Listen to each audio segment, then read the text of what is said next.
合一的选举已经到最后的阶段，民众党新的市长候选人高虹安，伊国会助理会的这个争议也未煞。昨暝，这个兼民众党主席的台北市长郭文铁，加这个高虹安伫面试的开直播，郭文铁认为讲，高虹安即马遭受的打击已经到超过灭族的程度，佮讲对不起高虹安。我现在看你会笑出来，我要去安慰多了。你前几天那个样子，我觉得哇，我觉得好对不起你。高虹安做郭文铁的招牌了头的动作，两人线顶面对面，互相爱护甲同情。叫你去住院那个样子差很多了，我觉得现在还讲话这么大声，那时候已经看一副快要挂掉的样子了。高虹安回应身体要恢复，心情嘛对咧转换。郭文铁学了高虹安会砍出红结。我都从来都没有预测到说你会遭到这么大的攻击了。那个民进党在打你，那个真的是抄家灭族了，我觉得太过分了嘛。这个我一个 NG 视角就觉得心情很不平衡的。你大概好几个 NG 视角。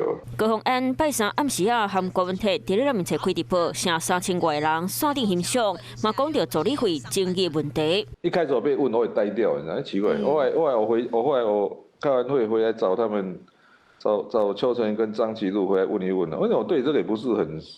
后来才突然想到一件事情。我们一开始只有党团，没有中央党部。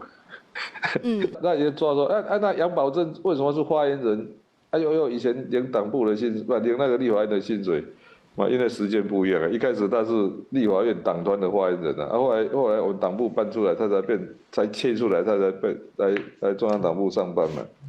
可是当混在一起讲的时候，连我都想到都觉得到底哪有理。后来回来讨论以后，就搞清楚了。这段话听得出，民众党部敢若和党团甜正深，不过敢有亲像洪志奇安尼，各位助理会国库通告党库去，白色力量要安怎水分明，面对大考验。